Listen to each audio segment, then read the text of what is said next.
जातीय स्तर पर जो भेदभाव है उसको अब तक खत्म करके हम विकास की मुख्य धारा में सब एक साथ कदम ताल करते नजर आते। लेकिन देश की एक बहुत बड़ी आबादी अपनी उपेक्षा और मुख्य धारा से दूर रहने की चिंता को लेकर के लगातार मांग करती रही कि जातिवार जनगणना कराई जाए, लेकिन सरकारें कान में तेल डाल करके बैठी थी। यद्यपि इस देश में ब्रिटिश हुकूमत के दौरान 1872 में जाति जनगणना का कार्य प्रारंभ हुआ, हर 10 साल बाद अनवरत 1931 तक लगातार जाति जनगणना होती रही। 1931 के बाद जाति जनगणना बंद हो गई और जिसके नाते मानवर आज पिछड़ी जातियों को तमाम ऐसे मौकों पर बजट की समानुपातिक हिस्सेदारी में, आरक्षण के अधिकार में, अन्य क्षेत्रों के समुचित भागीदारी में उसे वंचित किया जाता रहा है। और मान्यवर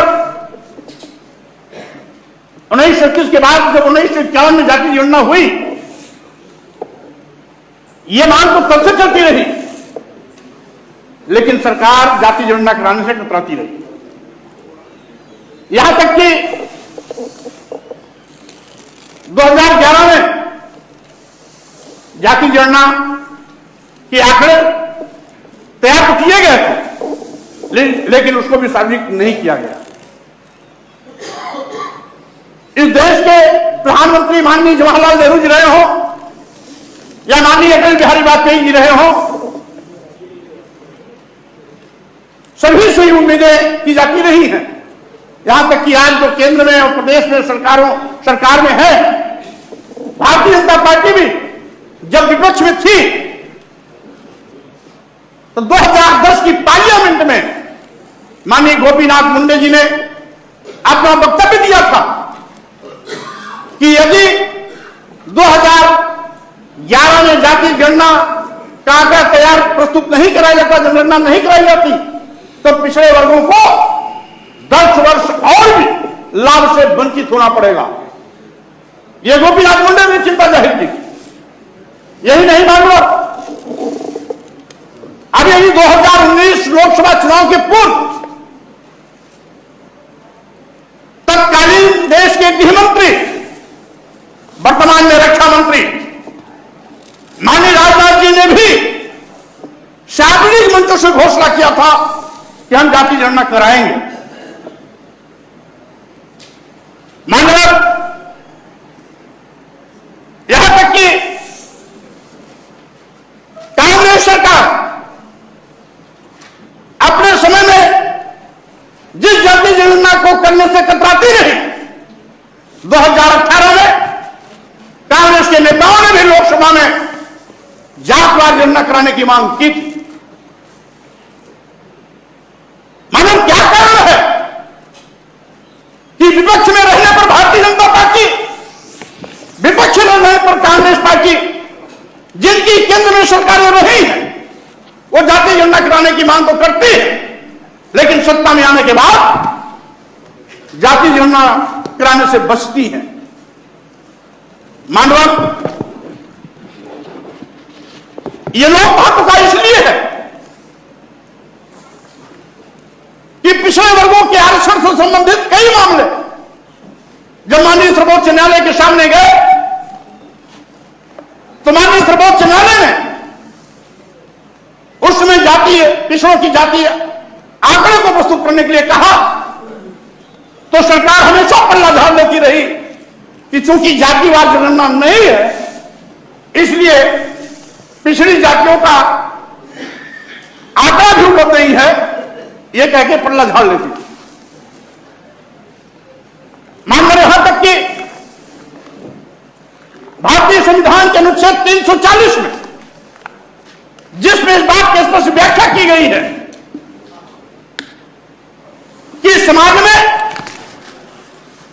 सामाजिक और शैक्षणिक पिछड़ेपन के आधार पर पिछड़ी जातियों को चिन्हित करने के लिए केंद्र सरकार या प्रदेश सरकार समय समय पर आयोग का गठन कर उसको रेखांकित करे और उनको मुख्य धारा में लाने के लिए, विकास सुनिश्चित करने के लिए, समानुपातिक हिस्सेदारी देने के लिए, आरक्षण का व्यवस्था करने के लिए ये सरकारें आयोग के माध्यम से रिपोर्ट लेकर के उसको सुनिश्चित कराने का काम कर सकती है। इसी क्रम में कभी काका कालेलकर का आयोग बना था। इसी 340 अनुच्छेद के क्रम में कभी मंडल आयोग का गठन हुआ था। मंडल आयोग के चेयरमैन बीपी मंडल जी ने जब मंडल आयोग की सिफारिशों को लागू करने का काम किया था तो लागू करते वक्त स्पष्ट बात की व्याख्या की थी कि चूंकि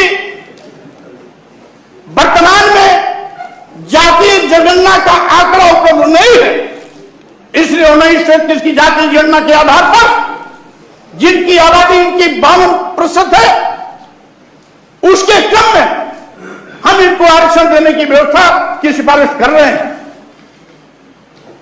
और मान्यवर, आपके माध्यम से हम इसलिए भी अनुरोध करना चाहते हैं कि आगे जिस तरीके से बड़ा पैमाने पर बड़ी आबादी पिछड़े वर्गों की है लेकिन घोर उपेक्षा की शिकार होती है, सहायता से वंचित होती है, और इसका औचित्य इसलिए भी है कि तमाम पिछड़ी जातियां अपने को पिछड़े वर्ग में शामिल कराने के लिए समय समय पर आंदोलन करते हैं। बड़े बड़े धरना प्रदर्शन भी होते हैं, आगजनी भी होती है, तोड़फोड़ भी होता है, करोड़ों अरबों का नुकसान भी होता है। इसलिए उसकी उस घटना की पुनरावृत्ति न हो, इसलिए मानवर जाति आंकड़े इकट्ठा करके सभी को सामाजिक शैक्षणिक पिछड़ेपन के आधार पर उनको समानुपातिक हिस्सेदारी देने की व्यवस्था की जानी चाहिए। लेकिन यह तभी संभव है जब जातिवार आंकड़ा होगा। इसी के साथ ही साथ जाति आंकड़ा के अभाव में जो बजट का समानुपातिक वितरण होता है मानव, वो भी नहीं हो पाता। यद्यपि आज भारतीय संविधान के निर्देशों के क्रम में अनुसूचित जाति अनुसूचित जाति का लगातार आरक्षण होता है, जिसका सरकार उसी आंकड़े के आधार पर जातिवार गिनती होती है, उसी के आधार पर सरकारें उनको आरक्षण तथा समानुपातिक बजट की हिस्सेदारी देने का भी काम करते हैं। इसी प्रकार से भारतीय संविधान के 340 अनुच्छेद के क्रम में इनका भी जातिवार आंकड़ा सूचित कराना चाहिए। हम तो यह भी कहना चाहेंगे, निवेदन करना चाहेंगे आपके माध्यम से, केवल पिछड़ी जात का ही नहीं, सभी जातियों का हो जाना चाहिए, जिससे कि कम से कम जब जातिवार आंकड़ा हो जाएगा तो किसी को दोबारा जातिवार आंकड़े जातिवार जनगणना की बात नहीं उठानी पड़ेगी। इसलिए मानवर हम केवल पिछड़ों की नहीं, हम तो पिछड़ों के लिए मांग तो करते हैं, लेकिन अगर सरकार सबका जातिवार आंकड़ा सुनिश्चित जातीय जनगणना कराती है तो भी उस पर हमको कोई आपत्ति नहीं है। और साथ ही साथ मानवर अगर पिछड़ी जातियों का जातिवार जनगणना हो जाता है तो नीति निर्धारण में भी पारदर्शिता और स्पष्टता आएगी। इसी के साथ ही साथ मानवर आज जो संसाधनों की बंटवारे की बात है, जब तक जातिवार जनगणना नहीं होता है तो देश हित में विकास के लिए सही निर्णय और सही आवंटन धनों की नहीं हो सकती है। इसीलिए मानवर हमारी जो सामने बैठी हुई सरकार है, सरकार आज अल्पसंख्यकों में विशेष रूप से जो पसमानदा मुसलमान हैं उनकी चिंता बहुत ज्यादा करती है। लेकिन हम सरकार के संज्ञान में भी लाना चाहते हैं, अल्पसंख्यक समाज में भी तमाम ऐसी जातियां जो पिछड़े वर्ग की सूची में शामिल हैं, लेकिन जातिवार आंकड़ा न होने के नाते जिस पसमानदा की प्राथमिकता आप देना सूचित करते हैं वो भी इन तमाम आरक्षण समानुपातिक बजट की हिस्सेदारी से वंचित हो जाया करते हैं। इसलिए मानवर हम आपके माध्यम से यह भी अवगत करना चाहते हैं कि ये आज इसको चिन्हित किया जाना चाहिए, जिससे कि सभी के हित में योजनाओं का क्रियान्वयन सुविधाजनक हो सके। इसी के साथ ही साथ मानवर हम आपके माध्यम से भी निवेदन करना चाहते हैं कि आज यह सौभाग्य है कि इस देश में पिछड़ी जात में पैदा होने वाला नेता देश का प्रधानमंत्री, और इसलिए मैंने इसलिए कहा कि माननीय प्रधानमंत्री जी 2014 के पूर्व पिछड़ी जात में पैदा होने के नाते नीच कहे जाने का दंश सार्वजनिक मंचों से सबसे साझा किया था। उन्होंने कहा था कि किसी पार्टी के नेता को नीच करते हुए कि हमको नीच कहा क्योंकि मैं पिछड़ी जात में पैदा हुआ।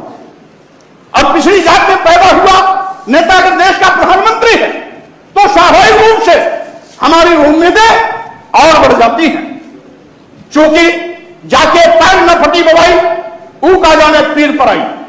इसलिए अगर माननीय प्रधानमंत्री जी ने सही मायने में राजनीतिक लाभ के लिए नहीं बल्कि अपनी बेटा को व्यक्त करते हुए अगर ये कहा कि हम किसी जात में पैदा हुए इसलिए किसी ने हमको नीच कहा, तो आज समय आ गया है इस मन की पीड़ा को ध्यान में रखते हुए जातवाद जनगणना का आदेश देने की।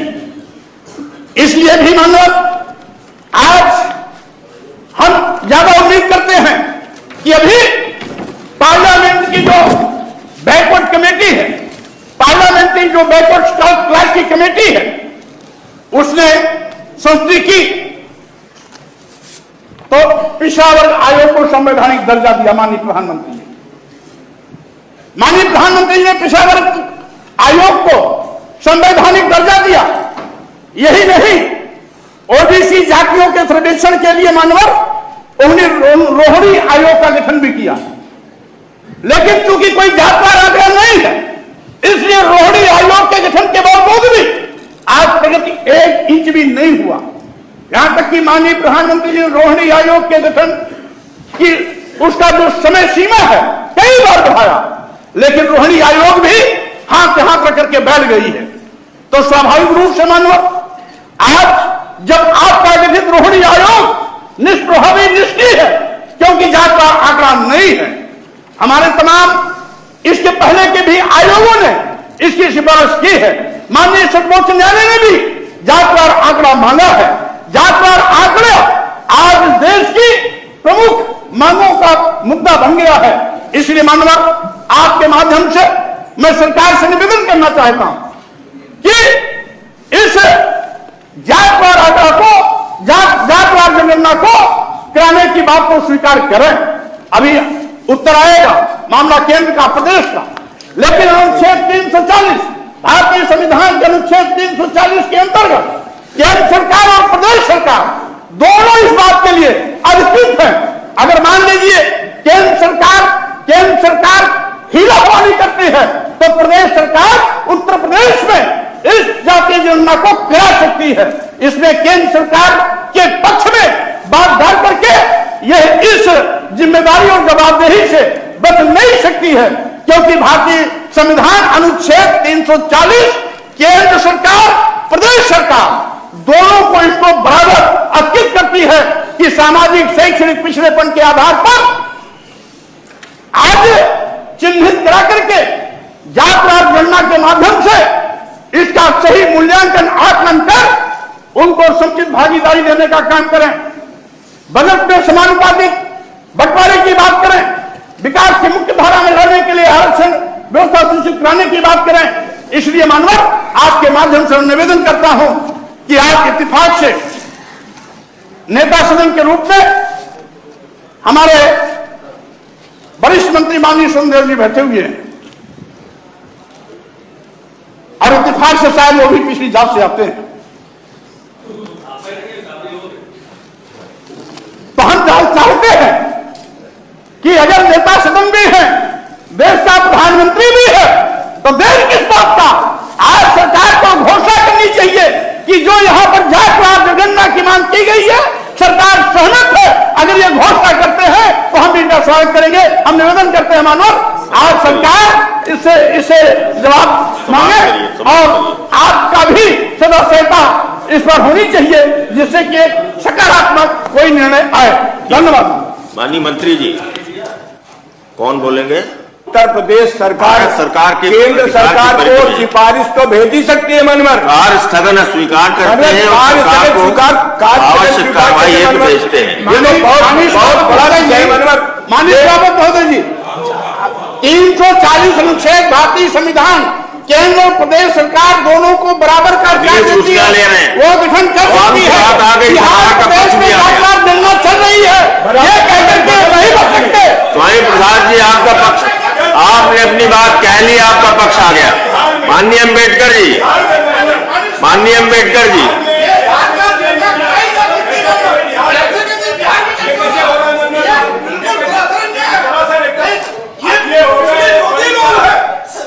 देखिए ऐसा है माननीय सदस्य ऐसा है, सरकार, माननीय उत्तम जी, सरकार को जो उत्तर देना था सरकार ने उत्तर दे दिया।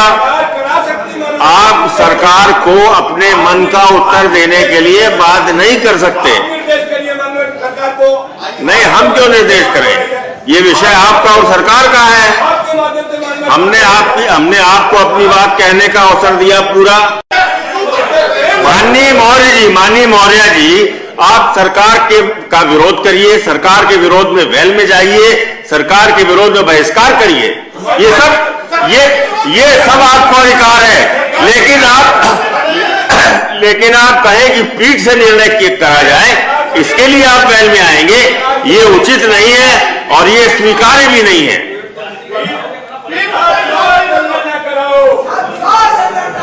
अव्यवस्थित सदन में जो भी बोला जाएगा वो कार्रवाई का भाग नहीं। सदन को व्यवस्थित करिए,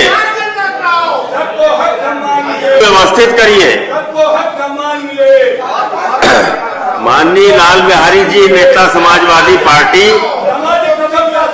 आपसे अनुरोध है कि सदन को व्यवस्थित करिए।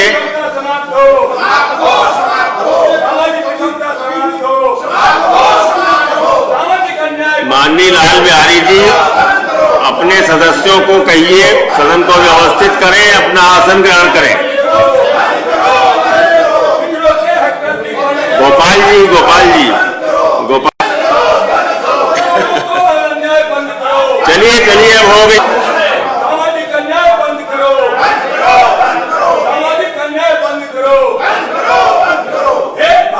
मैं फिर अनुरोध कर रहा हूं आप लोगों से, सदन को व्यवस्थित करिए, अपना स्थान ग्रहण करिए।